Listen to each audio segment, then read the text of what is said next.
নমস্কার বন্ধুরা, ধর্মবচন বাংলা চ্যানেলে আপনাদের সবাইকে স্বাগত জানিয়ে আরও একটি নতুন ভিডিও নিয়ে চলে এসেছি। গণেশজিকে দুঃখনাশিনীকারী দেবতা বলা হয়। ভগবান গণেশ সমস্ত দুঃখ দূর করে তার ভক্তদের ইচ্ছা পূরণ করেন। প্রতি বছর ভাদ্র মাসে শুক্লপক্ষের চতুর্থী তিথিতে গণেশ চতুর্থী উৎসব পালিত হয়। গণেশ সম্পর্কে আমরা নিশ্চয়ই অনেক গল্পই শুনেছি। পৌরাণিক কাহিনী অনুসারে ভগবান গণেশের দুজন স্ত্রী ছিলেন। আপনারা কি জানেন সেই কথা? একজনের স্ত্রীর নাম ছিল ঋদ্ধি আর একজনের নাম ছিল সিদ্ধি। কিন্তু জানেন কি গণেশজির দুই স্ত্রী ছিল কেন? পৌরাণিক কাহিনী অনুসারে একবার গণেশ তপস্যা করছিলেন।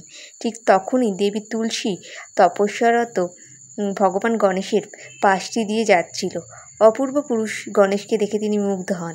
দেবী তুলসী বিয়ে করতে চেয়েছিলেন গণেশকে, অথচ ভগবান গণেশ নিজেকে ব্রহ্মচারী বলে দেবী তুলসীর প্রস্তাব ফিরিয়ে দেন।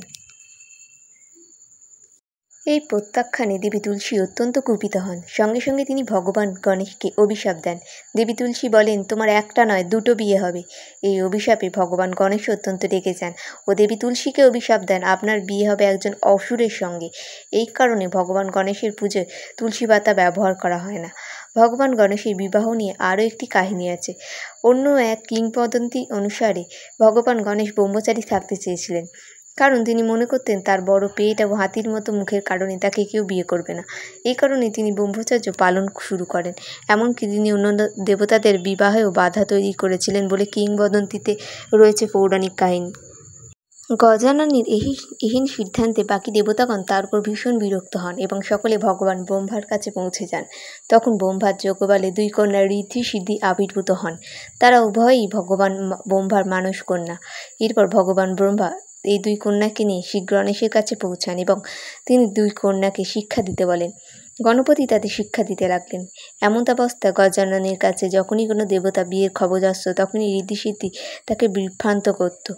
একদিন গণপতি খবর পেলেন যে সমস্ত বিয়ে কোনো সমস্যা ছাড়াই হয়েছে। এর ফলে গজানন ঋদ্ধি সিদ্ধির ওপর ক্ষুব্ধ হন। তিনি রাগে ক্ষিপ্ত হয়ে ঋদ্ধি সিদ্ধিকে অভিশাপ দিতে লাগলেন। তারপর ব্রহ্মাজি সেখানে পৌঁছে গণেশের সামনে ঋদ্ধি সিদ্ধির বিবাহের প্রস্তাব দেন। এরপর বেশ ধুমধাম করেই বিয়ে হয় দুজনেরই। এরপর তাদের দুই পুত্রের জন্ম হয়, যাদের নাম হয় শুভ ও লাভ। আসলে এই গল্পের মধ্যে অন্য এক রূপক লুকিয়ে আছে।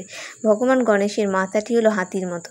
এর অর্থ হলো তিনি জ্ঞানের আধার। তবে শুদ্ধ জ্ঞান থাকলেই হবে না, জ্ঞানের সঠিক ব্যবহারের জন্য দরকার প্রশাসনিক দক্ষতা ও পরিচালন ক্ষমতা। ঋদ্ধি ও সিদ্ধি হলো এই দক্ষতা ও ক্ষমতা।